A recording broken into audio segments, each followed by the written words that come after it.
Hello everyone, my self Riddhi और maths teacher from 100+ academy.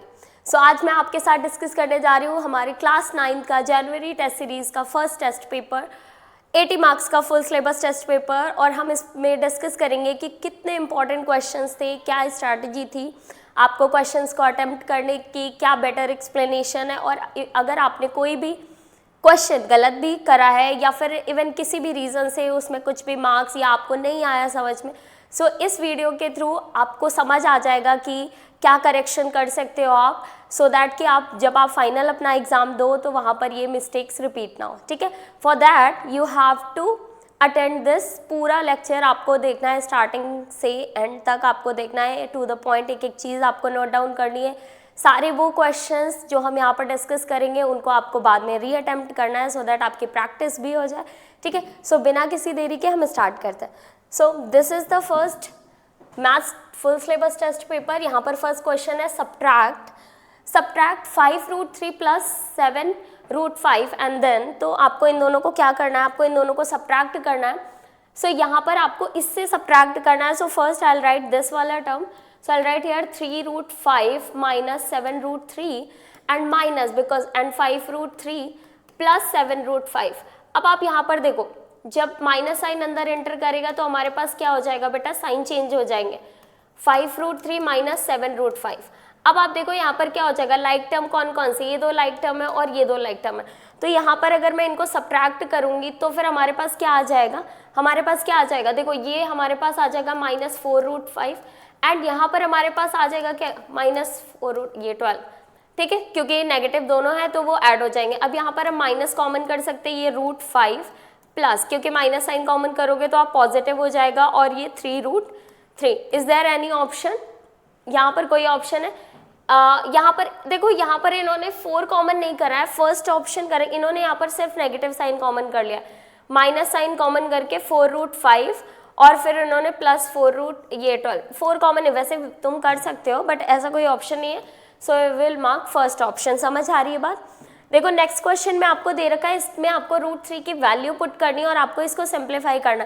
तो इसको करना कैसे, कैलकुलेट आप कर लोगे, इन ऑप्शन में से आपका आंसर आ जाएगा। But how you will do this, first you have to solve 2 - √3 upon 2 + √3 को रैशनलाइज करो।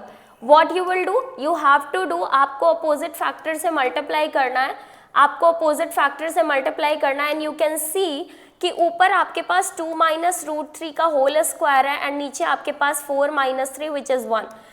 अब बच्चे गलती क्या करते हैं, वो यहाँ पर इसको मल्टीप्लाई कर देते हैं 1 by 1, तो ये एक इक्वेशन फॉर्म में आ जाती है और उनको लगता है कि मैम ये रूट से फ्री नहीं हो रहा है। आ रही बात समझ पे? बट आपको इसको होल स्क्वायर में ही रखना है, क्योंकि क्या होगा बेटा, कोई चीज़ परफेक्ट स्क्वायर में होगी तो स्क्वायर रूट से फ्री हो जाती है। And you have what, 2 - √3। Now you can put the value of this √3 1.7320 and then when you will calculate you will get the answer. इनमें से कोई भी आपका आंसर आ जाएगा करेक्ट। ठीक है, समझ आ रही बात? तो करना क्या है, आपको रैशनलाइज करना है, बट आपको इसका स्क्वायर नहीं खोलना है, आपको इसको परफेक्ट स्क्वायर में रखना है, सो दैट आप लास्ट में उसको सिंप्लीफाई कर पाओ फ्रॉम द वो स्क्वायर रूट। ठीक है, चलो नेक्स्ट क्वेश्चन की तरफ मूव करते हैं। नेक्स्ट क्वेश्चन हमें दे रखा है, कोनिकल टैंक है 6 metre deep. A conical tank, एक कोनिकल टैंक है हमारे पास जो 6 मीटर डीप है, यानी हाइट जो दे रखी है इसकी कितनी दे रखी, 6 metre deep. It's circular top, मतलब ये ऐसे इस तरीके से है, यहाँ पर इसकी सर्कुलर टॉप हैज रेडियस 1.4। अब यहाँ पर देखिए आपके पास क्या आ जाएगा, ये आपके पास एक दे रखा है, इसका 1.4 मीटर रेडियस है, 1.4 मीटर रेडियस है, r इज इक्वल्स टू दे रखा है and h is what, h जो दिया हुआ है वो 6 मीटर हमें गिवन है। Now what we have to do, find the capacity, यानी आपको वॉल्यूम फाइंड आउट करना है। 1/3 πr² h आप पुट करोगे, सो 1/3 पाई आपके पास 22/7 हो गया, r² यानी ये 1.4 को 14 आप यहाँ पर सॉल्व कर लो, ये 1.4 इंटू 1.4 हो गया और इंटू आपके पास 6 है, ये आप डेसिमल हटा के आप 10 और 10 में चेंज कर लो और फिर सिंप्लीफाई कर लो। ये 2 हो गया, ये 5 हो गया और फिर कुछ कैंसिल हो सकता है, 3 2 6 और 2 ये हो गया आपके पास 5।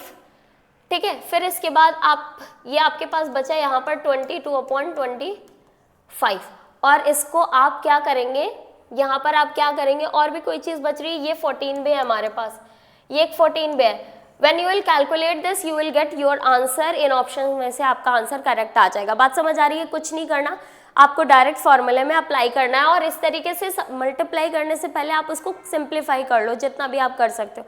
नेक्स्ट क्वेश्चन था, the surface area of the sphere is same as the curved surface area of a right circular cylinder. मतलब 4 पाई आर स्क्वायर जो कि है वो एग्जैक्टली सेम है the curved surface area of a right circular cylinder whose height and diameter are 12 each. अब देखो यहाँ पर दे रखा है कि then radius of the sphere, तुम्हें जो सिलेंडर दिया हुआ है, सिलेंडर का सरफेस एरिया से क्या होगा 2 पाई, अब यहाँ पर आर 2 पाई आर और एच हमने ले लिया कैपिटल, मतलब ये दोनों सेम है जो कैलकुलेटेड वैल्यू होंगी, बट इनको हम इनके जो रेडियस और हाइट है इनको अलग अलग टर्म में ही लिखेंगे। तो देखो दोनों का पाई और पाई कैंसिल हो गया, यहाँ पर 4 पाई आर स्क्वायर है और उन्होंने बोला है कि इसकी रेडियस 12 और हाइट भी ये है। अब 4 से ये कैंसिल करेंगे, 4 3 तो R square is equals to हमारे पास कितना आया 36 और यहाँ पर हमारे पास रेडियस कितनी आ गई 6। इट मीन्स हमारे पास सी ऑप्शन करेक्ट हो जाएगा। नेक्स्ट क्वेश्चन में आपको बोला है कि यहाँ पर आपको -1 पुट करना है, तो अगर आप 6 - 1 होल क्यूब प्लस यहाँ पर -1 का होल स्क्वायर प्लस 2 ब्रैकेट में -1 आप करते हो तो ये कितना हो जाएगा, ये हो जाएगा -6, ये हो जाएगा +1, ये हो जाएगा -2, ये हो जाएगा आपके पास -1, ये कैंसिल, और आपके पास आंसर क्या आ रहा है, आपके पास यहाँ पर आंसर क्या आ रहा है, ये माइनस माइनस यहाँ पर आपके पास आंसर आ रहा है -8, -6 और -2 ऐड हो जाएंगे और ये -8 आपके पास आंसर है। Find the product of using the appropriate identity, आपको इसमें आइडेंटिटी यूज करके सॉल्व करना है। आपको पता है यहाँ पर हमने x माइनस ए और x minus X plus B की आइडेंटिटी हमने पढ़ रखी है। अब इसमें क्या होता है, बस इसको मल्टीप्लाई करोगे तो यहाँ पर एक्स स्क्वायर और फिर इसके बाद यहाँ पर देखोगे आप नॉर्मली जब करते हो ना इसको मल्टीप्लाई तो आपके पास क्या आता है -ax और फिर आप मल्टीप्लाई करोगे तो +bx आता है और -ab आता है। अब इसी को आइडेंटिटी के फॉर्म में हम ऐसे लिख देते हैं x² minus a minus B X minus A B. बस ये आइडेंटिटी मीन्स आपको यूज़ करनी है इसके लिए। तो अब आप यहाँ पर इसको जब सिंप्लीफाई करोगे तो बस कुछ नहीं करना, आपको x² लिखना है, माइनस साइन लगाना है, a माइनस बी। अब यहाँ पर फिर से मत माइनस ले लेना, सीधा बस 5 - 9 करो और फिर इसके बाद आप क्या करोगे x माइनस, अब यहाँ पर माइनस और तुम्हें इसका साइन नहीं लेना है, ऑलरेडी हमने वहाँ पर साइन को ही, बस तुम्हें नंबर्स को लिखना है इंटू 9। अब ये x² ये क्या हो गया माइनस, ये हो गया 4x माइनस, ये आ गया आपका कितना 45। तो यहाँ पर ऑप्शन कोई करेक्ट आ रहा है, यहाँ पर ये माइनस आएगा तो माइनस माइनस प्लस हो जाएगा बेटा, तो यानी ये x² + 4x - 45 है कोई ऑप्शन। यहाँ पर आपके पास एक सेकेंड, ये आपके पास बी ऑप्शन करेक्ट है इसका, ठीक है। इसका जो ऑप्शन करेक्ट है वो कौन सा करेक्ट है, बी ऑप्शन करेक्ट है। आपको ये आइडेंटिटी यूज़ करनी, वैसे MCQ है तो आपको ऐसा कुछ फ़र्क पड़ना नहीं चाहिए, ठीक है, क्योंकि MCQ में कोई आपके स्टेप्स नहीं देख रहा है। नेक्स्ट क्वेश्चन की तरफ हम मूव करते हैं। तो यहाँ पर हमें दे रखा है if x and 3x - 20 degree are a pair of a corresponding angle then find x। अब इसमें क्या करना है, आपको ये क्या बताना है, पेयर ऑफ करस्पॉन्डिंग एंगल्स है तो ये दोनों इक्वल होंगे, इनको इक्वेट करके सॉल्व कर लो। x इज इक्वल्स टू ये हो जाएगा हमारे पास कितना 3x - 20, तो ये आ जाएगा हमारे पास -2x इज इक्वल्स टू -20, यानी minus minus cancel, x is equals to 10 degree. x is equals to 10 degree यानी हमारा ए ऑप्शन करेक्ट हो जाएगा। If the angles of a triangle are this this this then find the value of x। इसमें आपको x + 3x + 5x is equals to 180 करना है और इसको सिंप्लीफाई कर लेना है। मेरी एक बात ध्यान से सुनो बेटा, अभी आप लोगों के full syllabus test paper start हो गए, 80 मार्क्स के पेपर, ये बहुत बहुत बहुत इंपॉर्टेंट है। सो हर एक टेस्ट पेपर को आपको अपेयर करना है और आप देखोगे कि आपने जो अभी तक की लर्निंग करी है वो तो बस आप पढ़ रहे हो, एक चैप्टर को समझ रहे हो, एक चैप्टर वाइज टेस्ट दे रहे हो। जब आप फुल सिलेबस टेस्ट देते हो ना तो आपको सच में पता चलता है कि अभी भी कौन से एरियाज़ हैं, कौन से चैप्टर्स है, कौन सा टॉपिक्स है जहाँ पर हमें और प्रैक्टिस की ज़रूरत है, ठीक है। यहाँ पर आपको पता चलता है कि 3 घंटे में अपने आप को कैसे मैनेज करना है, अपने टाइम को कैसे मैनेज करना है, अपने स्ट्रेस को कैसे मैनेज करना है, अपनी स्पीड को कैसे मेंटेन करना है, किस तरीके से हम एक ही टाइम पे पूरे सिलेबस के क्वेश्चंस को, पूरे सिलेबस का नॉलेज एक बार में ही हमें ऐसे रिप्रेजेंट करना है कि कोई भी क्वेश्चन भी गलत ना हो और बहुत अच्छे से आप स्कोर कर पाओ फुल मार्क्स जो आप चाहते हो, ठीक है। तो ये सारी चीज़ें आप एक बार में नहीं लर्न कर पाओगे कि आपको ऐसा लग रहा है कि अभी बस आप रिवीजन करते रहो और जाके एक दिन बस आप दे दोगे 3 घंटे का पेपर और हो जाएगा। इसके लिए आपको प्रैक्टिस करनी पड़ेगी। और प्रैक्टिस कैसे होगी? बस ऐसे ही सैम्पल पेपर्स, ऐसे ही 80 मार्क्स के फुल पेपर्स मैथ्स के, साइंस के सारे सॉल्व करके, ठीक है। इवन सारे सब्जेक्ट जितने भी आपके पास सब्जेक्ट हैं उन सारे सब्जेक्ट के आपको अभी से देना शुरू कर देना है, क्योंकि अब बहुत कम टाइम बचा है 9th के बच्चों के फाइनल्स में भी, ठीक है। चलो, तो अब यहाँ पर हम देखते हैं नेक्स्ट क्वेश्चन क्या है। In the given figure side Q R of a triangle P Q R has been produce F P ratio Q ratio R आपको दे रखा है 3:2:1 and R T is perpendicular to R. अब यहाँ पर ये 90 एंगल हमें दे रखा है। Then find T R S, where is T R S? T R S की वैल्यू आपको बतानी है। अब यहाँ पर ध्यान से देखो बेटा, हमें कौन कौन से एंगल दे रखे? पी क्यू आर का रेशियो दे रखा है। पी क्यू आर ये इंटीरियर एंगल है, तो ये हमारे पास हो गया 3x, ये हो गया हमारे पास 2x, ये हो गया हमारे पास क्या? सिर्फ x। अब यहाँ पर हमारे पास दे रखा है, हमें बताना है कि टी आर एस यानी ये वाला एंगल बताना है, इसको हम सपोज करते हैं y।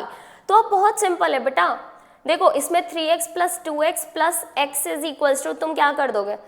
या फिर आप डायरेक्ट आप इसमें 180 करके इसमें x की वैल्यू, सबसे सिंपल वे बताती हूँ, x की वैल्यू आ जाएगी। जब x की वैल्यू आ जाएगी तो आपको पता है x plus 90 plus y is equals to कितना है? 180 लीनियर पेयर से। और यहाँ पर आपको x की वैल्यू पुट करनी है, y आपके पास ऑटोमेटिक आंसर आ जाएगा, क्योंकि x तो आपने यहाँ से ही फाइंड आउट कर लिया ना, ठीक है। और फिर वहाँ पर आप पुट कर दोगे, y की वैल्यू आ जाएगी। तो ये सिंपल क्वेश्चन है, इसको आप खुद से सॉल्व कर सकते हैं।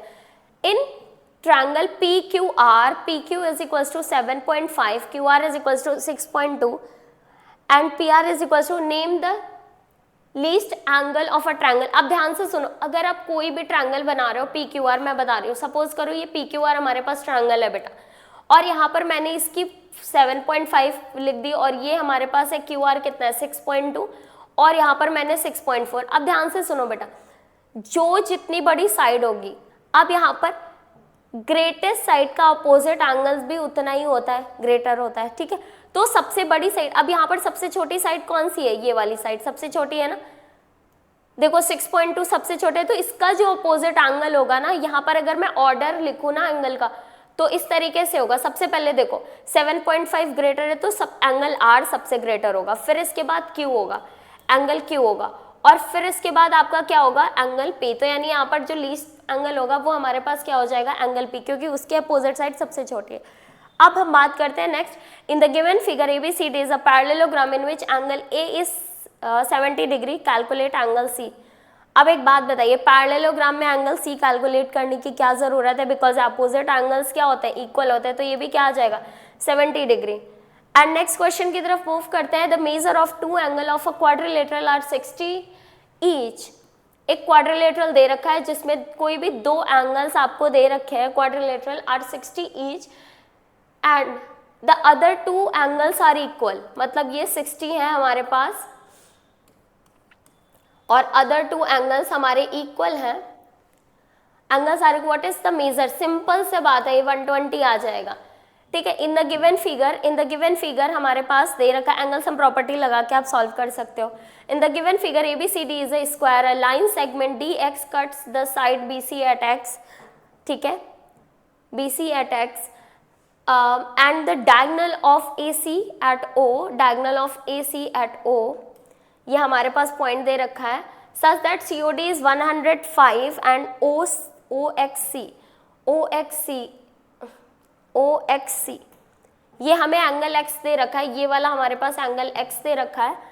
Find the value of x। अब आपको इसकी x की वैल्यू बतानी, और ये हमें दे क्या रखा है? स्क्वायर। स्क्वायर के डायगोनल्स आपको पता है 45 डिग्री पे क्या करते हैं? तो ध्यान से देखो, अगर मैं ये वाला एंगल देखूँ तो ये 45 डिग्री हो जाएगा, ये x हो जाएगा। और मैं अगर आपको बताऊँ, if you are taking this वाला ट्रायंगल, तो angle x plus angle 45 is equals to 105 हो जाएगा। You will ask the reason. Reason is exterior angle property. Reason is what? Reason is exterior angle property. When you, आपको बस ये triangle लेना है, ये 45 हो जाएगा, क्योंकि देखो AC इन्होंने डायगोनल बोला है, तो डायगोनल स्क्वायर के जो होते हैं वो एंगल बाइसेक्टर भी होते हैं, तो 90 को 45 में डिवाइड कर देंगे and you can simplify further. Write the name of the angle which are not equal when a transversal intersect two parallel lines. Corresponding angle correct है, alternate angles correct है, interior angles correct है, all of. तो यहाँ पर D option correct कर दो. सारी चीज़ें ही होती हैं जब दो पैरेलल लाइंस एक दूसरे को इंटरसेक्ट कर, लाइक जब दो पैरेलल लाइंस किसी ट्रांसवर्सल से इंटरसेक्ट होती हैं. In the given figure, O is the center of the circle, AOB 30, this, then find AOC. आपको AOC एंगल बताना है. अब देखो ये सेंटर है बेटा, आप OB को ज्वाइन कर दो. तो देखो if you are taking this वाला ट्रायंगल, ये रेडियस इक्वल, तो आइसोसेलेस ट्रायंगल प्रॉपर्टी से AB 30 हो गया.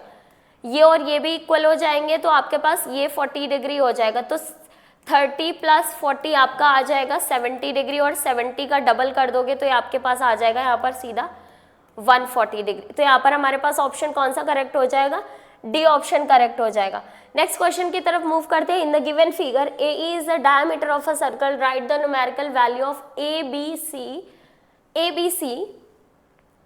ABC plus CDE. आपको बताना है कि इन दोनों का और CD इन दोनों का सम करेंगे तो हमारे पास क्या वैल्यू आ जाएगी.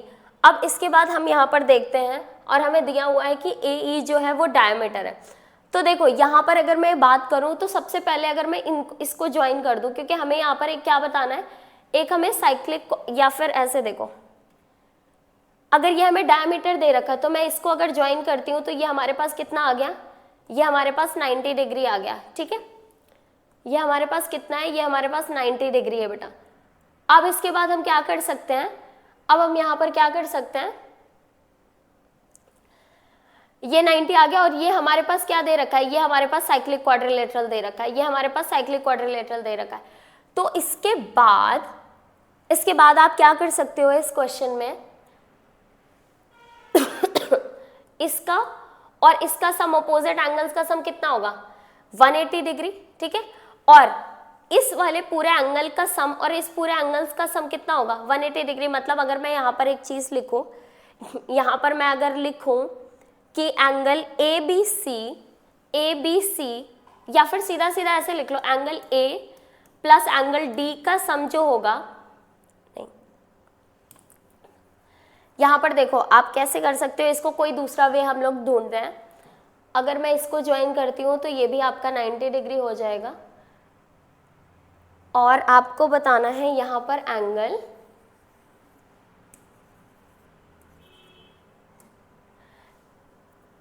A is the diameter of a circle, find the numerical value of ABC और CDE.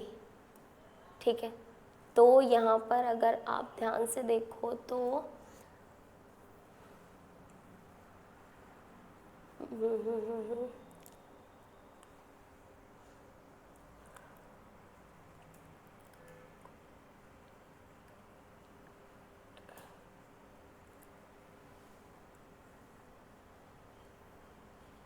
ये एंगल हमारे पास 90 डिग्री और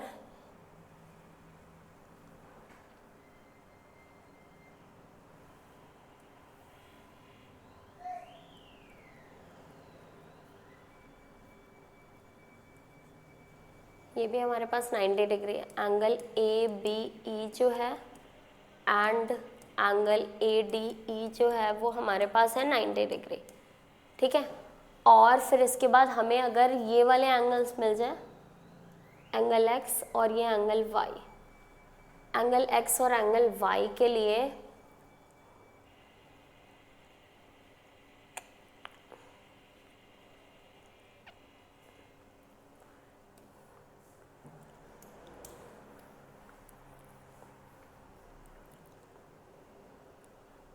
यहाँ पर एक कोई और एंगल इन्होंने देना चाहिए था.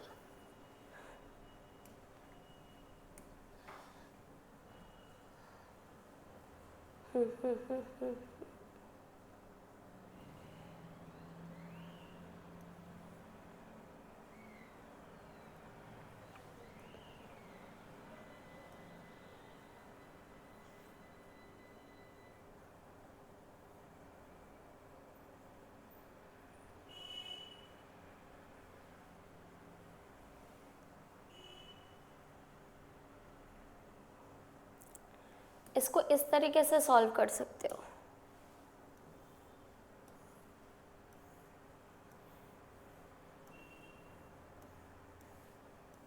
ये और ये पूरा एंगल्स इक्वल है, ये सारी आपस में इक्वल होंगी, equal cord subtend equal angle. तो यहाँ पर 180 को अगर हम डिवाइड करेंगे, तो 180 को अगर हम डिवाइड करेंगे बाय 5 तो ये आ जाएगा हमारे पास 3 और फिर ये हो जाएगा आपके पास कितना 6, ये हो गया आपके पास। और फिर इसमें अगर आप एंगल सम प्रॉपर्टी लगाओगे तो 180 माइनस ये 4 है, 4 कॉर्ड है तो 4 से डिवाइड करो, इसमें ये आ जाना चाहिए आपके पास डिवाइडेड बाय 4 और फिर ये आ जाएगा आपके पास 45, ठीक है। तो फिर ये हम कर सकते हैं इसमें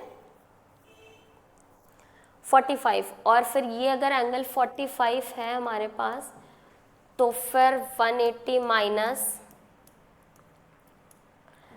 तो ईच एंगल जो हमारे पास आएगा यहाँ पर एंगल, अगर मैं x की बात करूँ और यहाँ पर ये भी x हो जाएगा, और इस तरीके से अगर हम देखें तो ये आ जाएगा हमारे पास 180 माइनस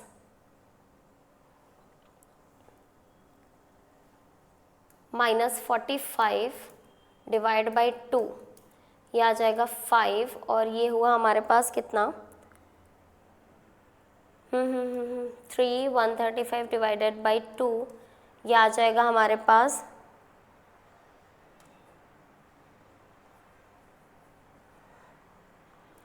और फिर ये हो जाएगा 67.5 और 67.5 into 4,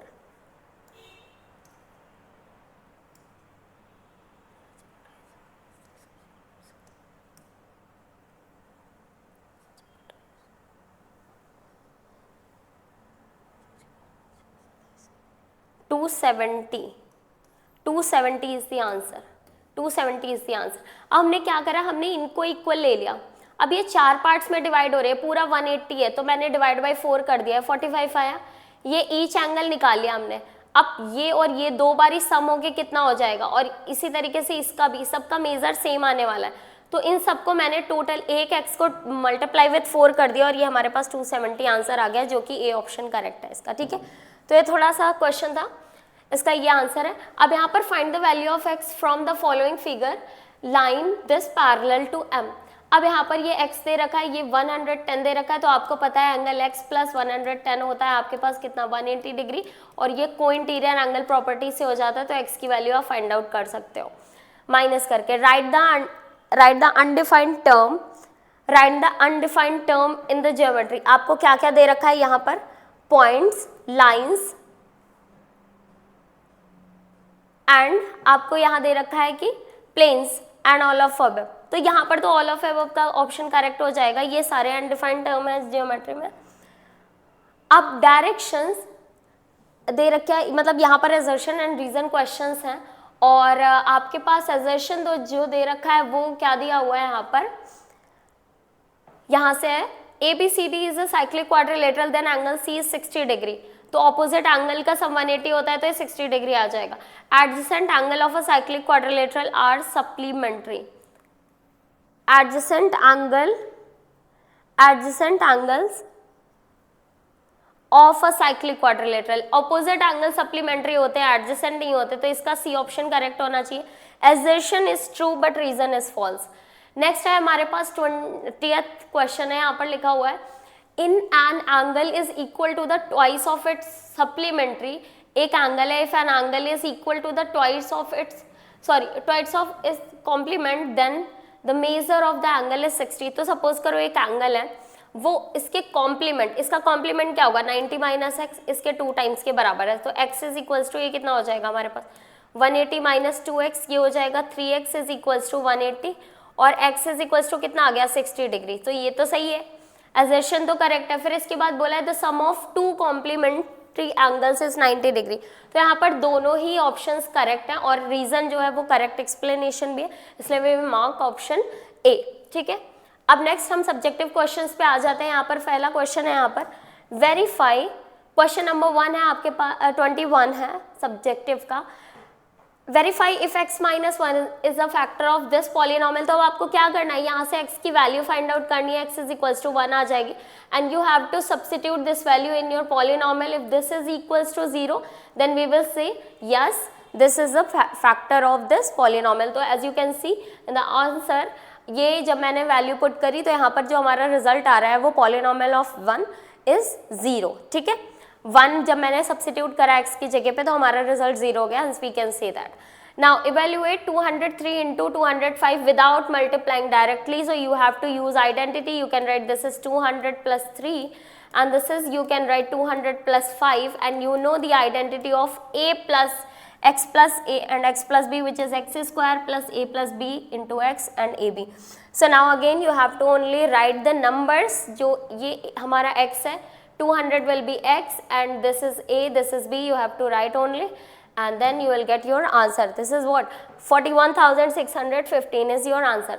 Second question, third question है express 10/7 in the decimal form. You have to divide and whatever number आपके पास आ गया एटलीस्ट, इतना ज़्यादा नहीं, आप 3-4 डिजिट तक भी फाइंड आउट कर लोगे ना तो चलेगा। तो ये आपने इसको डेसिमल फॉर्म में चेंज कर दिया डिवाइड के बाद। और यहाँ पर हमने इतना इसलिए करा क्योंकि हमने फिर देखा कि यहाँ पे क्या हुआ, देखो रेपिटेशन शुरू हो गया फिर से, यहाँ पर 3 बचा था इसके बाद, तो यहाँ पर अगेन फिर आ गया, तो फिर हम 0 लिखेंगे, तो यानी यहाँ पर हम लिख सकते हैं 1.42875 बार, यानी 1 2 3 4 5 6 डिजिट्स के बाद ये वापस से रिपीट होना शुरू हो जाएगा। ठीक है, यहाँ पर without actually dividing state whether the number is terminating decimal और नॉट। अब देखो टर्मिनेटिंग डेसिमल की मैंने कंडीशन बताई थी कि जो आपके पास आपका रैशनल फॉर्म होता है ना p/q फॉर्म, इसमें जो q होता है, if number is terminating then the denominator should be 2 to the power m and 5 to the power n only. ठीक है, इसके अलावा कोई भी नंबर अगर आता है तो उससे न्यूमिनेटर या तो कैंसिल आउट हो जाना चाहिए, बट आपका जो डिनोमिनेटर होगा उसमें सिर्फ 2 और 5 के फैक्टर्स होने चाहिए। So we will check this is 13 and now अब आप देखो यहाँ पर, वैसे आप इससे भी चेक कर सकते थे, अगर यहाँ पर इन्होंने ऐसे आपको करने की ज़रूरत नहीं है, आप डायरेक्टली इसको क्या लिख सकते हो, देखो ये 4 into 5 होता है ना, and 13 is 2 square into 5 to the power 1. So we have 2 to the power m into 5 to the power n का factor. Hence we can see that this is a terminating decimal. ठीक है, इसको divide करोगे तो ये terminate हो जाएगा। Now express 0.777 in the p/q form, तो आपको पता है 0.7 बार लिख लोगे, इसको x कंसीडर कर लोगे, you can see। और हमें पता है कि जितने डिजिट रिपीट हो रहे हैं, यहाँ पर 1 डिजिट रिपीट हो रहा है तो आप दोनों साइड 10 से मल्टीप्लाई करोगे, you will see 10x is equals to 7.777 and then आपको इक्वेशन 1 2 को सब्ट्रैक्ट करना है, 10x minus x is 9x and this is 7 only because rest of the term सारा 0 हो जाएगा and x is equals to what 7/9. This is your answer. This is the p/q form. When you will divide again, you will get again 0.777. ठीक है, so now the next question, without actually calculating the cube, आपको यहाँ पर बताना है, इसकी value find out करनी है। तो यहाँ पर ध्यान से सुनो बेटा, यहाँ पर हम आइडेंटिटी लगाएंगे a³ + b³ + c³ is equals to 3abc, और यहाँ पर और बट ये होना कब चाहिए, इफ a + b + c हमारा क्या आ रहा है 0, तो a की वैल्यू 1/2 है, b हम यहाँ पर 3/4 चेक कर लेते हैं और c हमारे पास देखो -5/4 है, इज इक्वल्स टू हम चेक करते हैं क्या आ जाएगा, तो यहाँ पर हमारे पास आ गया 1/2 + 3/4 और ये आ जाएगा हमारे पास -5/4। अब यहाँ पर जल्दी से एलसीएम लोगे, 4 ये 2 + 3 - 5 which is 5 - 5/4 and this is 0। अब आप देखो यहाँ पर अब क्या करना है, अब बस आपको कुछ नहीं करना है, इसका जो रिजल्ट होगा दिस इज 3 × 1/2 × 3/4 × -5/4, बस इसको कैलकुलेट कर लो and you will get your answer.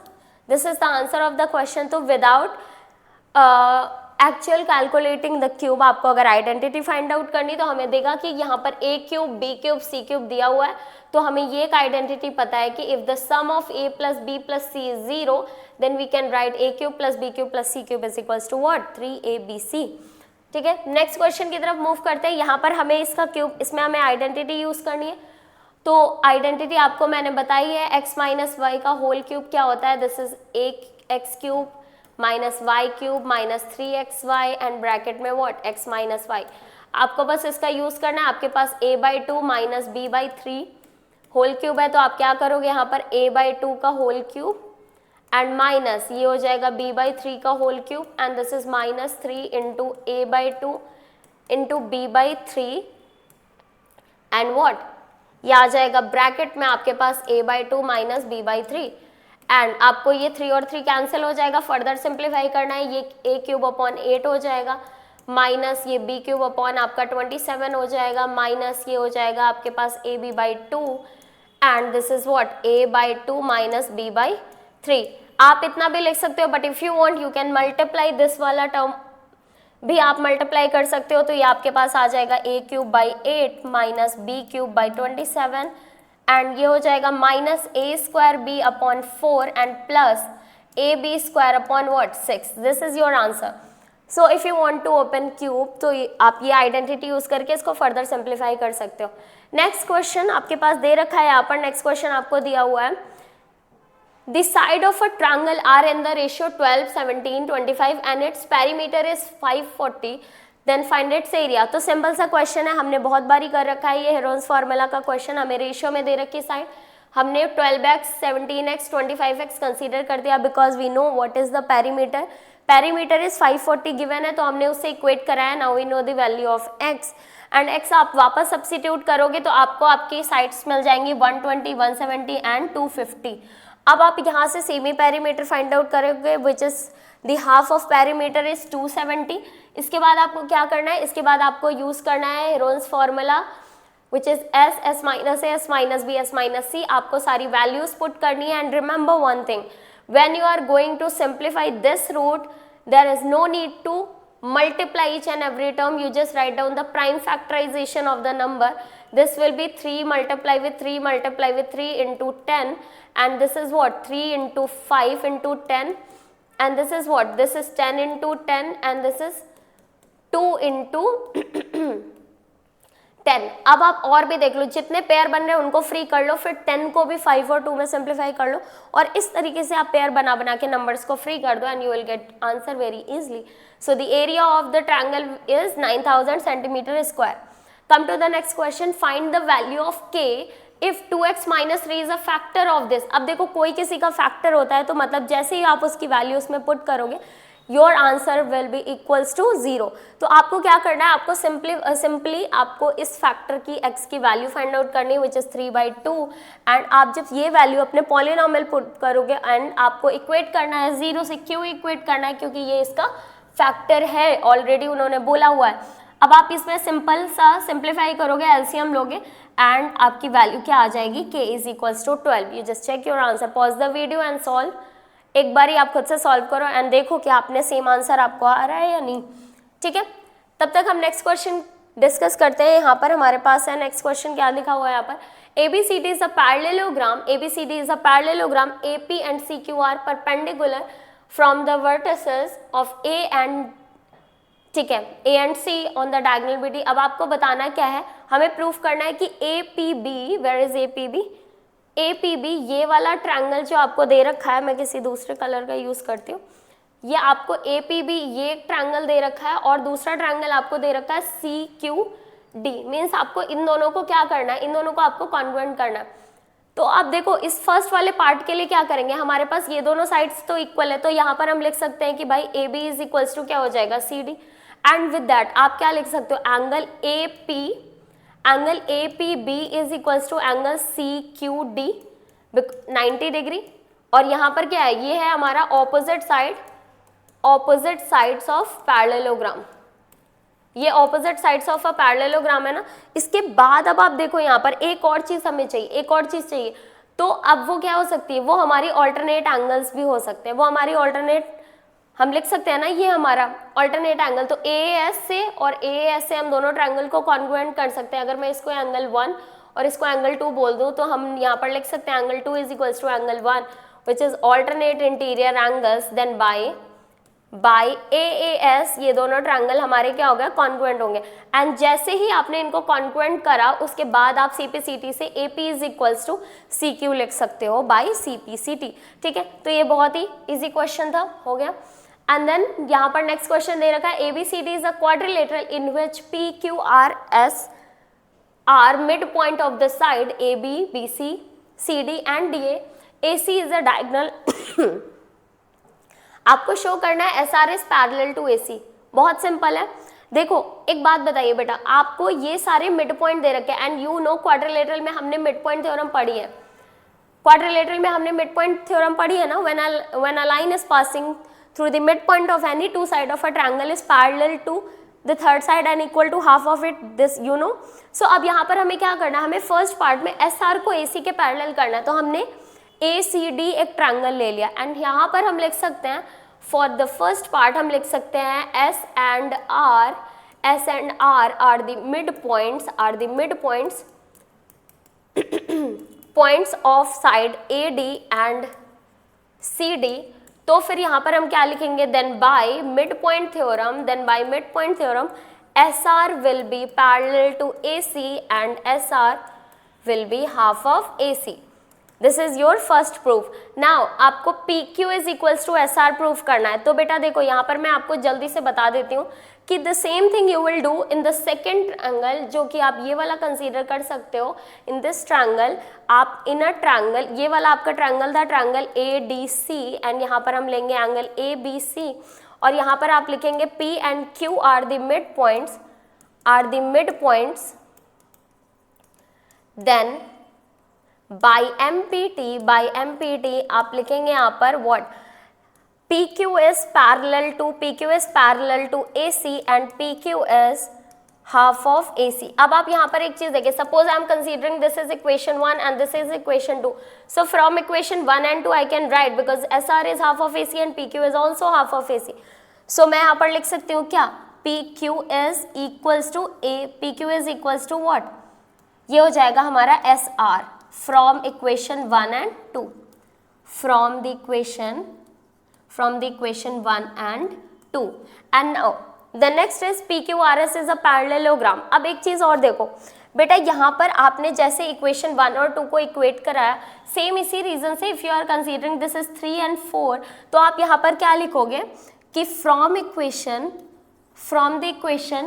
3 and from the equation 4 आप लिखेंगे 3 and 4 आप SR is parallel to PQB हो जाएगा and SR is equals to PQB है. और हमें पता है कि one pair of opposite side equal and parallel, then it is a parallelogram. Equal and parallel,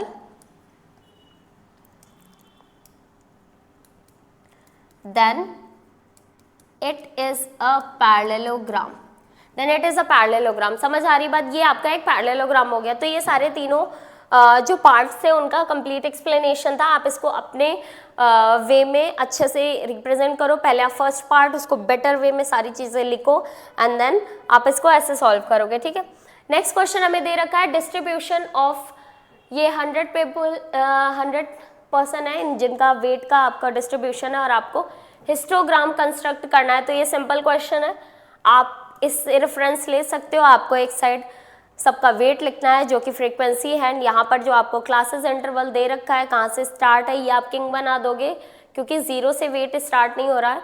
आपका वेट का जो डिस्ट्रीब्यूशन है वो 40 to 45 है एंड यू कैन, आप इस हिसाब से ग्राफ पे प्लॉट कर सकते हो and this is the explanation of the question. Now next question, the slant height of and base diameter of a conical tomb are 25 meter and 14 meter respectively. Find the cost of whitewashing its curved surface at the rate of rupees 210 per 100 meter square. तो एक conical shape में है आपके पास, आपको कोन का shape दे रखा है जिसमें आपको व्हाइट वॉश करना है. उन्होंने स्पेसिफाई कर दिया है CSA. तो आपको बस यहाँ पर क्या करना है, आपके पास स्लैंट हाइट दे रखा है, ऑलरेडी स्लैंट हाइट दे रखा है आपके पास, फाइंड आउट नहीं करना है. आपको डायमीटर दे रखा है, आपने हाफ करके रेडियस फाइंड आउट कर दी. You will use the CSA of conical of cone which is PRL and you will put the value, it's 550 metre square. अब देखो पर 100 मीटर के लिए आपको 100 मीटर स्क्वायर के लिए यू हैव टू पे 210. देन व्हाट अबाउट, तो आपको क्या करना है, आप 50 को 210 से मल्टीप्लाई करके डिवाइड विद 100 कर दो। डिवाइड विद 100 करोगे तो आपके पास क्या आ जाएगा, डिवाइड विद 100 करोगे तो आपके पास आपकी कॉस्ट आ जाएगी। क्यों डिवाइड करा हमने 100 से, क्योंकि बेटा 1 मीटर स्क्वायर में आप जब निकालोगे 1 मीटर स्क्वायर का आप फाइंड आउट करोगे दैट इज 210 अपॉन 100 ना, एंड देन आपको अगर 550 मीटर स्क्वायर का निकालना है तो आप बस क्या करो 210 अपॉन 100 इंटू आपको 550 करना है, and you will get your total cost to, जो भी आपने व्हाइट वॉश करने में जो आपकी टोटल कॉस्ट आएगी इज 1155 रुपीज़। अब bus stop is barricaded from the ठीक है remaining part of the road by using 50 hollow cones,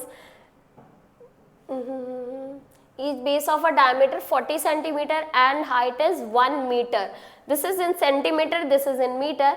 If the outer side of each cone is to be painted and the cost of painting is 12 rupees per meter square, what will be the approximate cost of painting of all the cones? पाई को आपको 3.14 put करना है और ये कोई value आएगी इसमें calculation करने में जिसको इन्होंने सिंप्लीफाई करके आपको दे दिया है √1.04 is equals to, you will put 1.02. Let's see, this is the calculation because आपको रेडियस ये डायमीटर दिया था तो हमने उसकी रेडियस फाइंड आउट कर ली 20 सेंटीमीटर हाफ करके, एंड क्योंकि ये सेंटीमीटर में और हमें मीटर में कैलकुलेट करना है तो हमने डिवाइड कर दिया एंड हमारे पास 0.2 मीटर इसकी रेडियस आ गई। हमारे पास हाइट 1 मीटर दे रखा है and when we will calculate slant height because सिर्फ कर्व सरफेस एरिया बाहर की आउटर सरफेस पे करना है तो CSA फाइंड आउट करना पड़ेगा। एक कोन के जब आप आउटर सरफेस को जब आप पेंट कर रहे हो सिर्फ then you have to find CSA only, ठीक है। अब यहाँ पर जब हमने कैलकुलेट करा you can see h square plus r square is equals to l square, तो यहाँ पर हमारे पास देखो सेम वैल्यू आ गई रूट में 1.04, ऑलरेडी क्वेश्चन में गिवन है हमने इज इक्वल्स टू 1.02 मीटर लिख दिया, एंड देन अब CSA ऑफ ईच कोन आपका आ गया यहाँ पर पाई आर एल, ठीक है। आपने वैल्यूज पुट करी, आपने मल्टीप्लाई करा, you have this is what, this is CSA, this is the CSA। अच्छा आपको एक और वे बताती हूँ, if you don't want to multiply directly तो आप क्या करो, आप डेसिमल हटा के इसको फर्दर सिंप्लीफाई करके कैंसल आउट करके कर लो, ठीक है। उसमें भी आपका फ्रैक्शन में आएगा, कुछ कंप्लीटली डिविजिबल तो नहीं होगा, तो आप फ्रैक्शन में भी फर्दर कैलकुलेट कर सकते हो, डजेंट मैटर, मतलब ये बिल्कुल फर्क नहीं पड़ता कि आप पहले मल्टीप्लाई करो या सारी चीज़ें, जो भी बेटर वे लगता है आप उससे कर सकते हो, बस करेक्ट होना चाहिए। अब 50 कोन्स के लिए हमें इसको फर्दर 50 से मल्टीप्लाई कर देना है। अब हमें पता है कि तो ये हमारे पास पूरा 50 कोन्स को पेंट करने का इतना एरिया आ गया। अब एक के लिए पर मीटर स्क्वायर के लिए हम 12 रुपीज़ चार्ज करते हैं, तो for this I will multiply with 12 and I got 384.336 rupees which is approx, हम 384 कैलकुलेट करेंगे। So your final answer is ₹384 is the cost of painting for 50 cones, ठीक है। क्लियर है सारी चीज़ें, बहुत अच्छे। नेक्स्ट क्वेश्चन की तरफ मूव करते हैं। नेक्स्ट क्वेश्चन हमें दे रखा है, ये कुछ मार्क्स है एनुअल एग्जाम के, कुणाल के मार्क्स हैं यहाँ पर, Hindi, English, mathematics, science and social science के। आपको इसका बार ग्राफ बनाना है, ये बहुत सिंपल चीज़ है। बार ग्राफ आप इजीली बना लेते हो, एक साइड आपने सब्जेक्ट्स को मेंशन कर दिया, एक साइड आपके उनके फ्रीक्वेंसी, इट मीन्स मार्क्स को आपने लिख दिया, एंड देन रिस्पेक्टिव जो जिस सब्जेक्ट में जितने भी मार्क्स हैं आपने उसको एज इट इज प्लॉट कर दिया, ठीक है। यहाँ पर कोई भी डाउट नहीं होना चाहिए। नेक्स्ट क्वेश्चन की तरफ मूव करते हैं। यहाँ पर लिखा है suppose A, B, C are 3 numbers such that A is not equals to B, B is not equals to C, C is not equals to A and A cube, B cube, C cube, then prove that. अच्छा इसमें देखो यहाँ पर ये question बहुत important है, आपको A cube plus B cube plus C cube minus 3ABC equals to identity क्या पता है, A plus B plus C and this is what, A square plus B square plus C square minus AB minus BC minus CA। अब मेरी बात ध्यान से सुनना बेटा, हमने क्या करना है, हमने अगर इसमें 2 से मल्टीप्लाई और 2 से डिवाइड कर दिया इस पूरी इक्वेशन को, और 2 से मल्टीप्लाई हमने सिर्फ इस वाले पार्ट को करा, मतलब यहाँ पर मैं अगर ऐसे लिखूँ आई एम मल्टीप्लाइंग दिस हमें इसको 0 प्रूफ करना है बेसिकली, तो हमें क्या करना है, और यहाँ पर दे रखा है कि A B के, B C के, C A के इक्वल नहीं है, तो अब यहाँ पर जब हमने इसको इस पूरी इक्वेशन को 2 से मल्टीप्लाई और 2 से डिवाइड करा तो इसका कोई भी फर्क नहीं पड़ता, क्योंकि किसी भी नंबर से आप मल्टीप्लाई और उसी से डिवाइड करते हो तो अभी भी वो सेम वही इक्वेशन है जो प्रीवियस है, कुछ भी चेंज नहीं हुआ। a प्लस बी प्लस सी, और यहाँ पर हमने ये पूरा पार्ट ऐसे लिख लिया a square plus B square plus C square minus A B minus B C minus C. अब ध्यान से सुना, What I'll do next, 1/2 को आप एज इट इज लिखा रहने दो, a plus B plus C, and then आप क्या करोगे 2 से मल्टीप्लाई कर दो। This is 2a square plus 2b square plus 2c square minus 2ab minus 2bc minus 2ca। अब इसके बाद देखो क्या करेंगे हम, यहाँ पर 1/2 ये हो गया a plus B plus C, ठीक है। यहाँ पर आप इसको a square plus a square plus B square plus B square plus C square plus C square minus 2ab minus 2bc minus 2ca। अब मेरी बात ध्यान से सुनना बेटे, अगर मैं यहाँ पर पेयरिंग कर लूँ, देखो a स्क्वायर और एक b स्क्वायर मिलके माइनस 2ab, यानी अगर मैं यहाँ पर लिखूँ so 1/2 a plus B plus सी।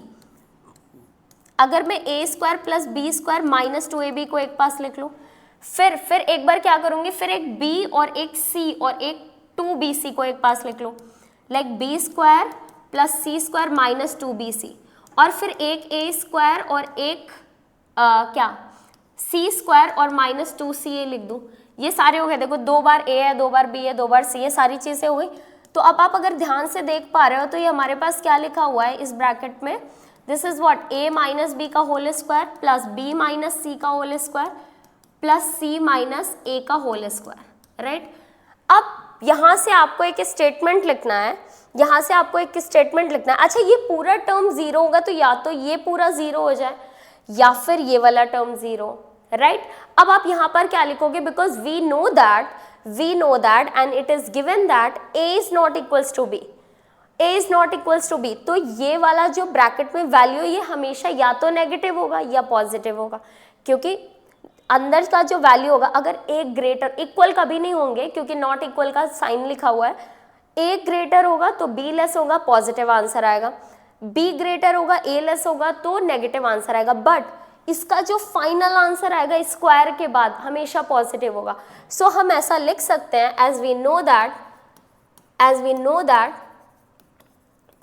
कि a minus B square b minus C square and c minus a whole square always greater than 0, always positive. अब देखो पॉजिटिव पॉजिटिव पॉजिटिव, ये वैल्यू तो हमेशा पॉजिटिव रहेगी, तो ये तो कभी 0 होने ही नहीं वाली। So means a minus B, so it means a minus B whole square plus b minus C whole square plus c minus a whole square always greater than 0. It never can be equals to 0. So hence, or it means if this expression is equals to, like अगर इसको 0 होना है, इस पूरे expression को 0 होना है, then we can say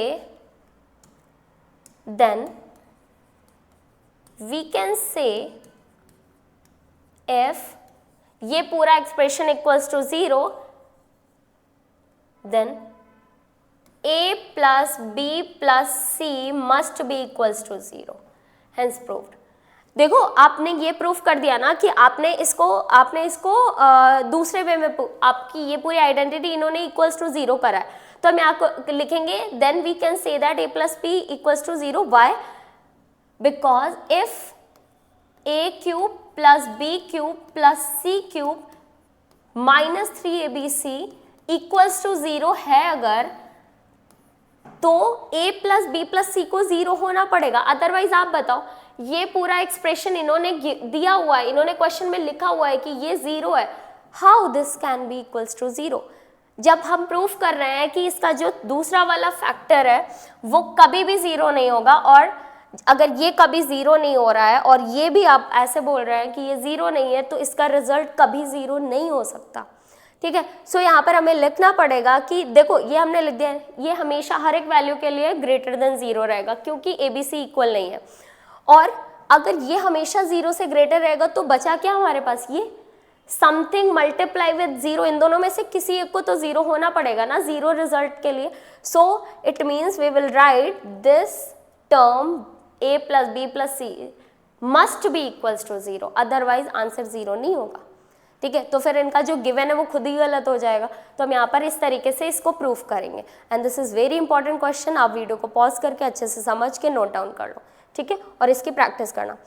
next question की तरफ मूव करते हैं. यहाँ पर हमें दे रखा है और हमें x माइनस से x, अच्छा अब क्वेश्चन होता क्या था, हमेशा ऐसे क्वेश्चन आता था और आप उसको स्क्वायर और ये कर लेते थे. बट इस बार ये ऐसा नहीं है, इस बार थोड़ा सा अलग क्वेश्चन है. बट ये इतना टफ भी नहीं है.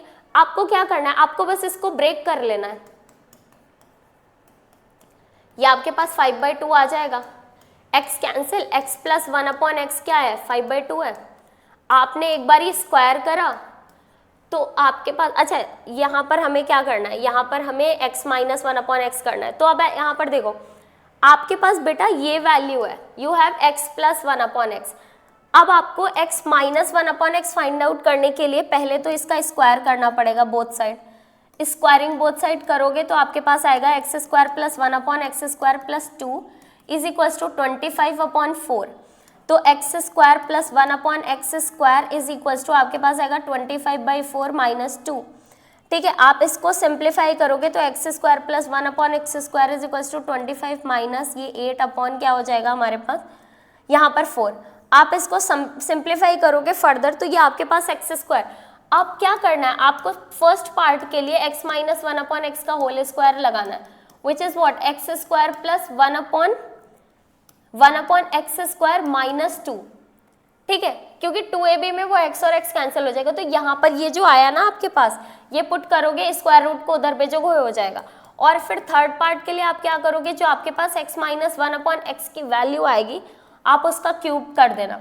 This is what, x cube plus x cube minus 1/x cube minus 3ab और ब्रैकेट में x minus 1/x. x cancel, आपने वैल्यूज पुट करी, यहाँ पर आपने जो आपकी वैल्यू है पुट कर दी, यहाँ पर पुट कर दी, आपके पास x cube minus 1/x cube की वैल्यू आ जाएगी. समझ आ रही बात, ये इस तरीके से सॉल्व कर लोगे और ये आप बहुत बार कर चुके हो इसलिए बहुत टाइम नहीं लगेगा. नेक्स्ट क्वेश्चन दे रखा, conical tent is 10 metre high and the radius of its base. एक कोनिकल टेंट है हमारे पास जो इन्होंने दे रखा है कि 10 मीटर हाई है and radius of the base is 24 metre. Find the slant height of the tent. तो आपको दे रखा है सारी चीजें, हाइट दे रखी है, रेडियस दे रखी है, आपने कैलकुलेट कर लिया. आपके पास 676 इज द स्क्वायर ऑफ 26, आपके पास L26 आ गया. And now in the second part, cost the canvas required to make the tent. अब आपको पता है जब टेंट बनाते हैं तो हम इसका CSA फाइंड आउट करते हैं, यानी अब आपको πRL को कैलकुलेट करना है. πRL जो भी आ जाएगा उसको आपको इसकी कॉस्ट से मल्टीप्लाई कर देना.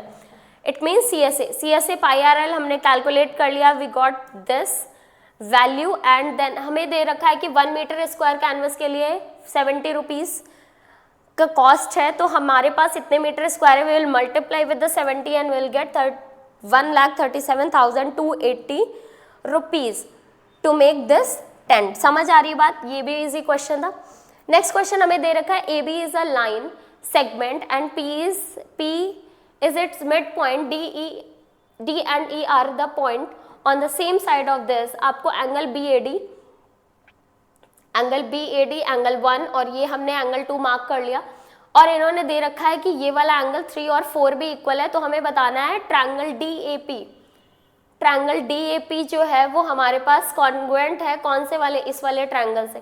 तो ये बहुत सिंपल हो गया, हमने ले लिया ट्रायंगल DAP एंड दूसरा ट्रायंगल हमने ले लिया ट्रायंगल EBP. अब आप एक चीज ध्यान से देखो बेटा, एंगल 1 और एंगल 2 तो हमें दे रखा है, दोनों ट्रायंगल का इक्वल है. इसके साथ साथ हमारे पास और क्या दे रखा है, हमारे पास दे रखा है इन्होंने कि P जो है वो मिड पॉइंट है. तो P अगर मिड पॉइंट है तो हम यहाँ पर लिख सकते हैं कि AP is equals to what, AP is equals to PB, ये भी हम लिख सकते हैं. बट इसके साथ साथ एक और चीज हमें चाहिए, वो एंगल हो या साइड हो. अब आप ध्यान से देखो, जब हम ये वाला ट्रायंगल बना रहे हैं और जब हम ये वाला ट्रायंगल के ऐसे साइड ले रहे हैं तो इसका एक कॉमन एंगल आ रहा है जो कि x है. अब आप मुझे बताइए, angle 3 is equals to angle 4 है. If I am adding angle 3 में एंगल x ऐड कर दूं और यहाँ पर एंगल 4 में एंगल x ऐड कर दूं, so this is what angle A P D which is equals to angle क्या बी पी और ये दे रखा है हमारे पास ई। तो ये एंगल इक्वल हो जाएगा ना हमारे पास, देखो ये हमारे पास आ गया एंगल जो कि गिवन है, ठीक है, ये हमारे पास एंगल आ गया, एक ये एंगल आ गया हमारे पास, एक ये साइड आ गई और ये एक एंगल हो गया। तो देखो ए एस ए, सो हम क्या लिखेंगे then by A S A triangle A D A P is congruent to triangle E B P. ये कॉन्ग्रुएंट हो गया और जब कॉन्ग्रुएंट हो जाएगा तो सी पी सी टी से ए डी और बी आपस में इक्वल हो जाएंगे, ठीक है, सिंपल। बस इसमें ये एडिशनल करना था, ये आपको समझ आ गया तो आप इजीली कर लोगे इस क्वेश्चन को। नेक्स्ट क्वेश्चन की तरफ मूव करते हैं। यहाँ पर आपको दे रखा है line L is a bisector of angle A B is, इसी का और पार्ट है B P and B Q are perpendicular to B and angle. आपको प्रूफ क्या करना है, ट्रायंगल ए पी बी को आपको इस वाले ट्रायंगल को और इस वाले ट्रायंगल को आपको क्या करना है, इसको आपको प्रूफ करना है कि ये दोनों कॉन्ग्रुएंट है। कॉन्ग्रुएंट होने के बाद बी क्यू और बी पी तो आपस में इक्वल आ ही जाएंगे। अब आप यहाँ पर देखो, इन्होंने एक तो 90 दे रखा है और ये बाइसेक्टर है, तो एंगल 1 एंगल 2 इक्वल हो गया, ये कॉमन हो गया आपका यहाँ पर। अब देखो यहाँ पर एंगल साइड से हो जाएगा, आरएचएस मत लिख देना गलती से, क्योंकि साइड नहीं है, दो एंगल और एक साइड है, तो यहाँ पर हम लिखेंगे एंगल 1 और angle 2 equal, angle B Q A and angle B P, angle B P A is equals to 90 degree. Then आप यहाँ पर लिखोगे A B is equals to A B common, then by A S, ये दोनों triangle हमारे क्या हो गए, कॉन्ग्रुएंट हो गए। और जब ये कॉन्ग्रुएंट हो गए तो सी पी सी टी से आप लिखेंगे BP, ये CP CT से आप लिख देंगे BP is equals to BQ, hence ये प्रूफ। अब हमारे पास नेक्स्ट क्वेश्चन है 35th question. In the right triangle ABC, right angle at C, M is a mid point. M को मिड पॉइंट दे रखा है किसका, हाइपोटेनस AB का मिड पॉइंट है, ये AB का मिड पॉइंट है बेटा, और इन्होंने दे रखा है C को 90, हमें ऐसा बोला है, और हमें अब प्रूफ करना है कि और क्या दिया हुआ है, DM is equals to CM, DM is equals to CM, point D is joined to B, triangle AMC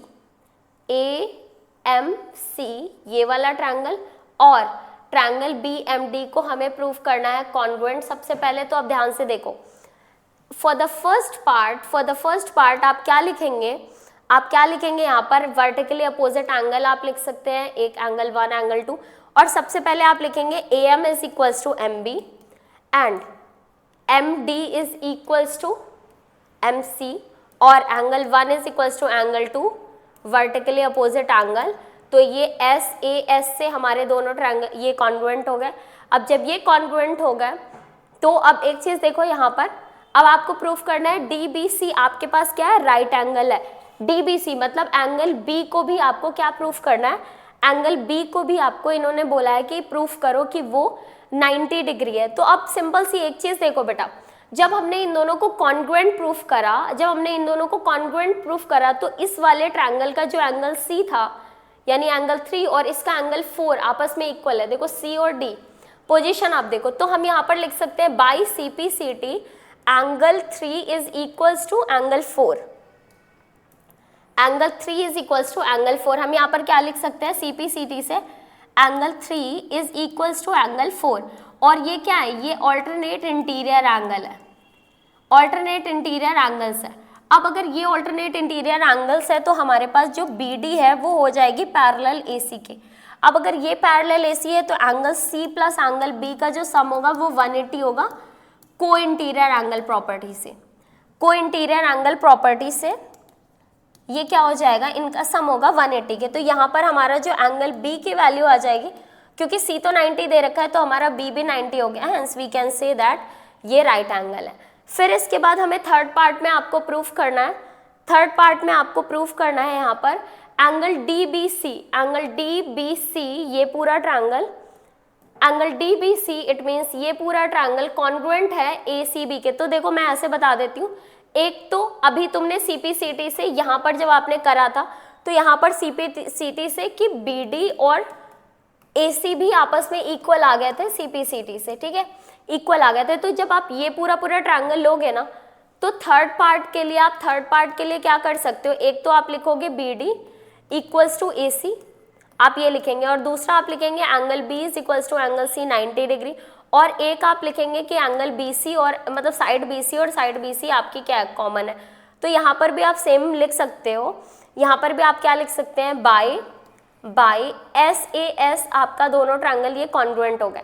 फिर इसके बाद हमें बताना है CM is half of, CM जो है वो हाफ ऑफ AB है, तो CM मतलब ये यहाँ से यहाँ तक का पार्ट। तो देखो जब मैंने इन दोनों ट्रायंगल को कॉन्ग्रुएंट कर दिया तो यहाँ से हमारे पास क्या आ गया, यहाँ पर हमारे पास आ गया CD is equals to AB, और CD को आप लिख सकते हो MD plus CM is equals to AB, और फिर आप क्या लिख सकते हो, इसको CM लिख सकते हो, तो ये 2 टाइम्स ऑफ CM हो गया इज इक्वल्स टू AB, और फिर यहाँ पर क्या हो गया, CM जो हो गया वो क्या हो जाएगा, half of AB, and this is the proof of the question.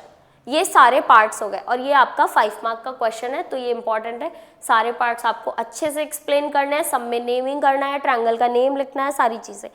Next हम बात करते हैं यहाँ पर डेसिमल। अब ये हमारे पास केस स्टडी आ गए जो कि 4 मार्क की होती है। क्वेश्चन यहाँ पर दे रखा है आपको, इस तरीके से हमें फर्स्ट पार्ट में बताना है, इन्होंने सारी चीज़ें लिखी हैं कि कंडीशन क्या होती है टर्मिनेटिंग की, decimal terminating and repeating decimal expression, आपको सब कुछ दे रखा है। अब हमें बताना है check this has terminating decimal expression और नॉट। तो अब आप देखो, मैंने आपको क्या बताया था, डेसिमल एक्सप्रेशन के लिए जो डिनोमिनेटर होता है वो सिर्फ 2 और 5 का फैक्टर होता है। अगर कोई नंबर है तो देखो वो न्यूमिनेटर से कैंसिल हो रहा है या नहीं, तो आप देखो 3 से डायरेक्ट 81 कैंसिल होकर 27 आ जाएगा, and then we have denominator of only factor of 2 and 5, then yes we can say that this is the terminating decimal। Second में आप देखो 77 लाइक 7 स्क्वायर है और 4 4 1 है, इसको कैंसिल आउट करो, हो रहा है और नहीं हो रहा है, ये आप चेक करो यहाँ पर। And for which value of B and A, अब यहाँ पर लिखा हुआ है for which value of B a rational number this has a terminating decimal 5 होना चाहिए। 5 की वजह से आपके पास यहाँ भी 5 की पावर, यहाँ पर B क्या होना चाहिए 5, बिकॉज तभी तो मल्टीप्लाई प्रोडक्ट 10 बनेगा ना। हमने क्या बोला, टर्मिनेटिंग के लिए 2 और 5 का फैक्टर, तो यहाँ पर 5 होना चाहिए। डेसिमल एक्सप्रेशन टर्मिनेटिंग नंबर, यहाँ पर आपको क्या ले रखा है, डेसिमल एक्सप्रेशन ऑफ एन,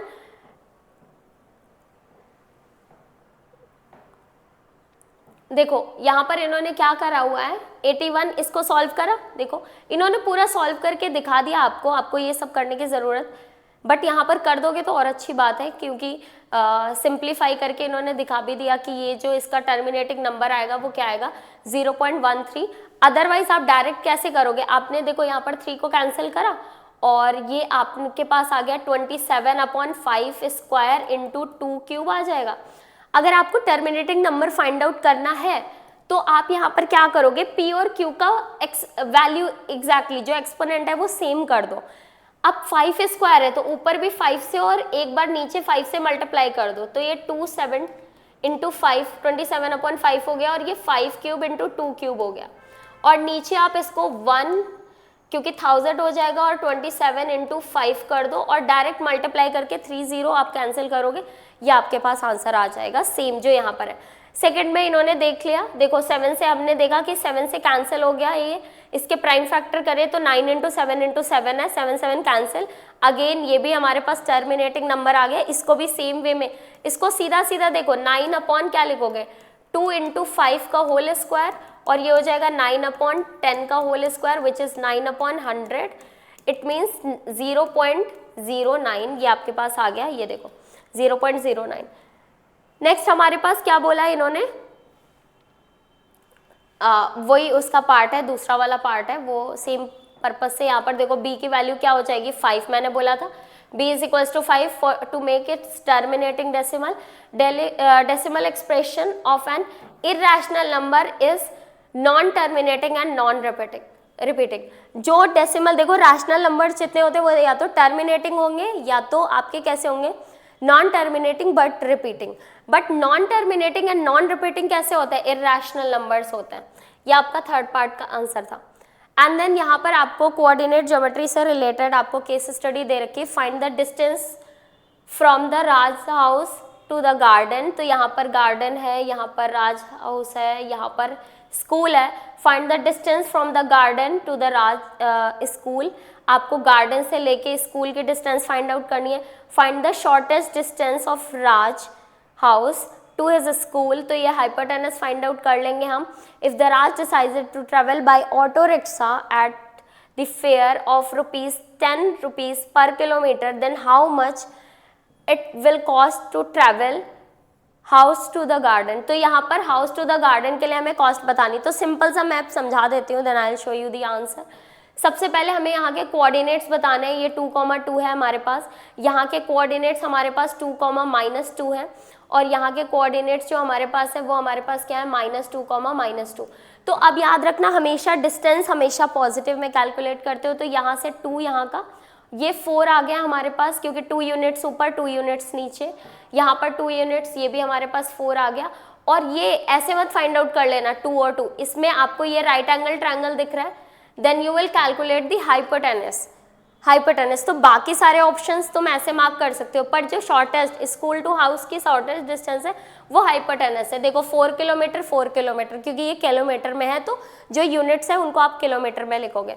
अब इसमें देखो हाउस टू इज स्कूल का जो वो हाइपोटेनस बन रही थी उसको आपने पाइथागोरस थ्योरम से करा 4√2। अब देखो उसे जाना था house to garden auto rickshaw से, और वो ₹10 पर किलोमीटर के लिए चार्ज करते हैं। तो देखो 4 किलोमीटर है, ₹10 पर किलोमीटर के लिए मल्टीप्लाई कर दिया, यानी ₹40 चार्ज देना होगा उसको फ्रॉम हाउस टू गार्डन। ठीक है, अब नेक्स्ट क्वेश्चन की तरफ मूव करते हैं। यहाँ पर दे रखा है Meera about some apples at the rate of ₹100 per kg and some avocado at the rate of 200 per kg if she bought x kg of apples and y kg of avocado, then find the अच्छा आपको equation बनानी है। तो अब देखो जो Apple की cost है वो ₹100 है, एवोकाडो की जो कॉस्ट है वो ₹200 पर kg है, तो x टोटल अमाउंट कितना होगा। इफ द टोटल कॉस्ट अब आपको यहाँ पर बताना है,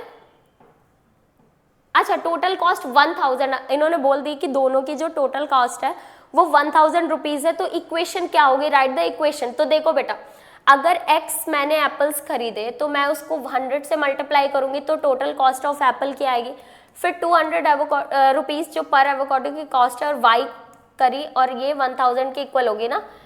दिस एप्पल का टोटल अमाउंट, एवोकाडो का total amount is equal to the total amount which is given here 1000 rupees. If Meera about 3 kg of apples and y kg of avocado for ₹500, find the value of y। तो यहाँ पर 3 kg दे दिया, आपको ये बता दिया कि कितने kg, तो x की जगह 3 पुट कर दो और y की वैल्यू आ जाएगी आपके पास। इक्वेशन जब आप सिंप्लीफाई करोगे, पर यहाँ पर जो टोटल अमाउंट है आपके पास कितना है, टोटल अमाउंट 500 है। इसी तरीके से आप next question, if Meera bought x kg of apples and 2 kg of avocado for ₹800, then find the value of x। Same again equation वैसे बनेंगे। At what point the graph of this cuts the y axis, y axis को cut करने के लिए x को 0 होना होगा, x को 0 पुट करके y का जो वैल्यू आएगा 5 वो आंसर हो जाएगा।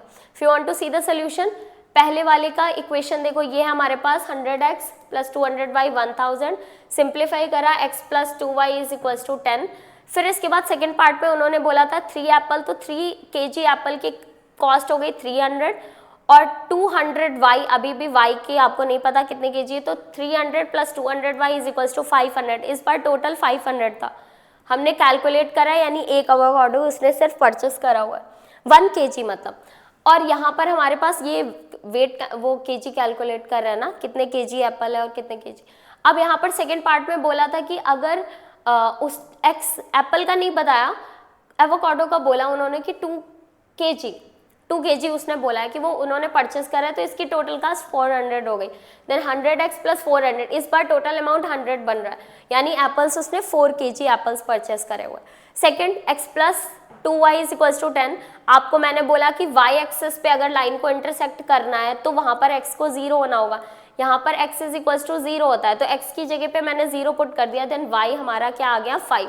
Then the graph x plus 2y is equals to 10 cut the y axis at the point, ये कौन सा पॉइंट होगा, ये होगा 0,5 जहाँ पर हमारा पॉइंट ग्राफ को कट करेगा, मतलब ग्राफ हमारा y एक्सिस को कट करेगा, ठीक है। So I think this was the last question, yes this was the last question. तो ये था हमारा क्लास 9 का फुल सिलेबस टेस्ट पेपर का कंप्लीट सोल्यूशन, और हमने आपके साथ पूरा डिटेल में डिस्कस करा हुआ है। कहीं भी कोई डाउट हो तो आप बिल्कुल लिख दें, आप कमेंट में लिखो आपको कोई क्वेश्चन, और इस वीडियो को बार बार देखो जब तक कि आपको हर एक क्वेश्चन अच्छी तरीके से नहीं आता। इफ यू आर स्कोरिंग, अगर आपको ऐसा लग रहा है you are scoring full marks in this paper, then बहुत अच्छा है। अब इसी तरीके से क्वेश्चन के और प्रैक्टिस करो, and then we will like फिर से हम डिस्कस करेंगे नेक्स्ट हमारा मैथ्स का सैम्पल पेपर। तब तक आप हमारे साथ जुड़े रहिए। See you in the next video. Thank you.